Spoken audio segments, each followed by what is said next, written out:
personne se voit nier, ça veut dire on te refuse cela.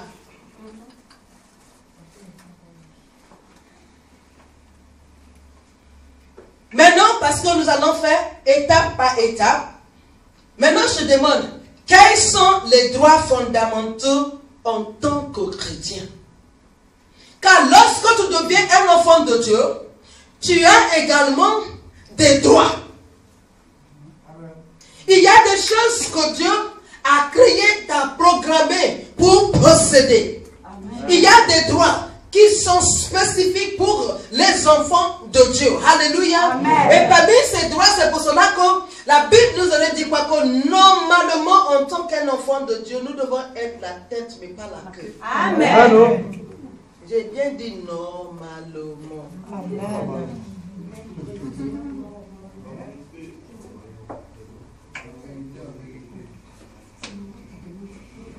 Alléluia. Amen. Il y a des choses en tant qu'enfant de Dieu. Et nous avons vraiment, s'il vous plaît, alléluia, nous avons des versets bibliques même qui nous disent, s'il n'y a pas un autre verset biblique que nous on ne connaît pas dans cette, mais il y a un que nous on connaît. Hein? Quoi? Non. Ok, c'est déjà pas mal. Dieu a tant aimé le monde. Dieu a tant aimé le monde qu'il a donné son Fils unique. Alléluia. Afin que quiconque croise en lui ne périsse point, mais qu'il ait la vie éternelle. Amen. Pendant ta vie éternelle, tu sais que tu peux avoir une vie éternelle, mais une vie éternelle de l'enfer.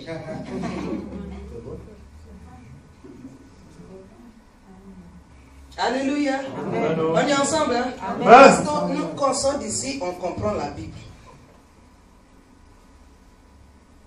Vous pouvez oublier tout, parce qu'il n'y a pas un dimanche, je ne cite pas ce verset biblique. Qui peut me le dire ça?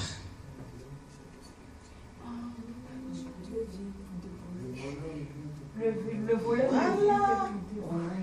C'est quel livre? Jean 10. Jean 10.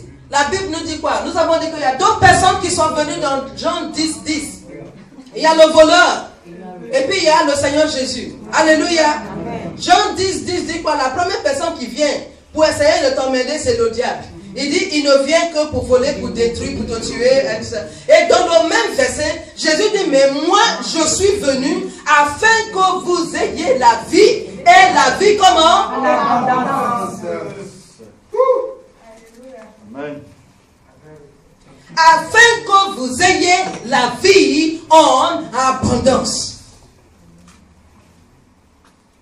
Et la vie en abondance, bien aimé, peut en quelque sorte nous parler, parce que quand on dit la vie en abondance, ce n'est pas nourriture, s'habiller, des voitures, des ceci, des cela, des maisons, très loin de cela. Alléluia. Mais c'est-à-dire que lorsque vous menez la véritable vie abondance, hein, la vie abondante que Dieu nous a donnée, les autres là c'est du pain. Ça vient naturellement. La première des choses, lorsque nous parlons de la vie abondante, est une vie consacrée. Une vie consacrée. La vie abondante est une vie de service. Et la vie abondante, c'est également une vie sanctifiée. C'est une vie remplie du Saint-Esprit. Une vie de maturité spirituelle. Et également, c'est le bien-être spirituel et physique. La vie en abondance dont nous parlons ici, ça veut dire c'est tout ce que tu souhaiterais spirituellement et physiquement. On ne vit pas dans l'esprit seulement, on vit aussi sur la terre. Et une vie agréable à l'Éternel des amis. Amen. Amen. Ce que nous venons de dire, bien aimé, vous allez vous-même constater qu'il ne doit pas avoir de la famine dedans. Le manquement. Personne ne pourra refuser ou bien t'empêcher de posséder ce que tu dois posséder si tu tu as tous ces éléments de la vie en abondance que je viens de citer. La consécration à l'Éternel des amis. Une bonne vie de service à Dieu. La Bible nous dit malheur à celui qui fait un vœu à l'Éternel. Il met sa main dans le chariot et puis tu commences à tourner le dos. Il veut mieux ne jamais faire de vœux à l'Éternel. Parce qu'à partir du moment où tu le fais, il y a déjà une parole qui est attachée. Le service que nous offrons à l'Éternel des armées, comment c'est? Est-ce qu'on peut le qualifier?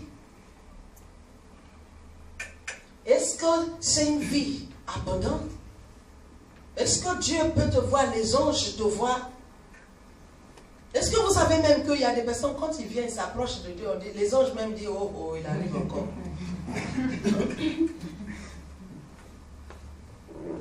Alléluia. Donc, bien aimé, nous allons entrer dans... Mais je voulais simplement que nous ayons la base, le fondement de ce que nous allons faire avant d'entrer dans la Bible. Et nous allons comprendre pourquoi nous sommes là. Si vous avez la vie spirituelle de Dieu, vous êtes consacré de Dieu, vous allez marcher selon le plan de Dieu dans votre vie. Il va vous guider. Il vous dira, vous allez mener une vie d'obéissance. Il dit, l'obéissance vaut mieux que quoi? Le sacrifice.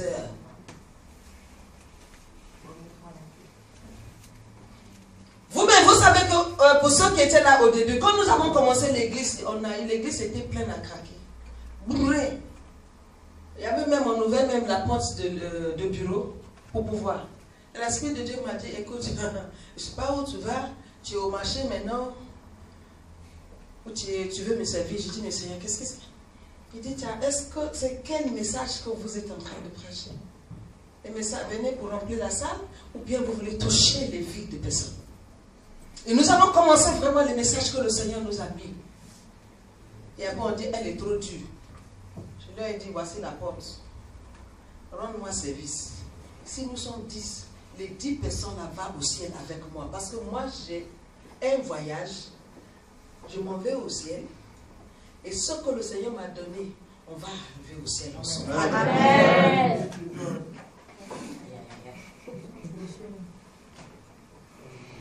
Et ceux qui pouvaient rester sont restés, ceux qui pouvaient partir sont partis. Mais comme Dieu, vraiment, que le nom du Seigneur soit béni, on n'est pas ici pour chercher l'argent de quelqu'un. Dieu nous a bénis. Je ne peux pas m'inventer, mais Dieu nous a bénis. Ceux qui étaient là, en une semaine seulement, on a tout ce qu'on avait. Donc personne, on ne doit rien à personne ici. Quand tu viens ici, c'est pour servir l'Éternel des armées. Alléluia. Amen. Pourquoi est-ce que je suis en train de parler? Je dis pour que vous sachiez que votre vie est très importante dans la main de Dieu. Il a un plan pour votre vie. Il a un plan. Positionnez-vous selon le plan de Dieu pour votre vie. Et alors, qu'est-ce qui va? Vous allez automatiquement manifester une vie en abondance. Une vie sans la famine. Personne ne pourra t'empêcher. Personne ne pourra t'empêcher de manifester les éléments fondamentaux de ta vie. Personne. S'ils arrivent, c'est tout simplement parce que tu es mal programmé. Alléluia. Bien-aimés, allons-y. Dans la Bible, nous allons lire un peu. Genèse chapitre 26, nous allons lire du verset 1 au verset 6. Et après, nous allons également lire 2 Rois 6, 24-31. Genèse chapitre 26, nous allons commencer du verset 1. Genèse, c'est le premier livre de la Bible. Alléluia. C'est le janvier biblique. 26. Non, premièrement, allons-y d'abord. Restons d'abord dans Genèse, chapitre 26. Après, nous allons dans le livre de 2 Rois, chapitre 6. Maintenant, je lis.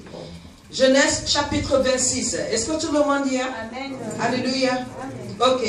Il dit, à cette époque-là, il y eut de nouveau une famine dans le pays, comme naguère au temps d'Abraham.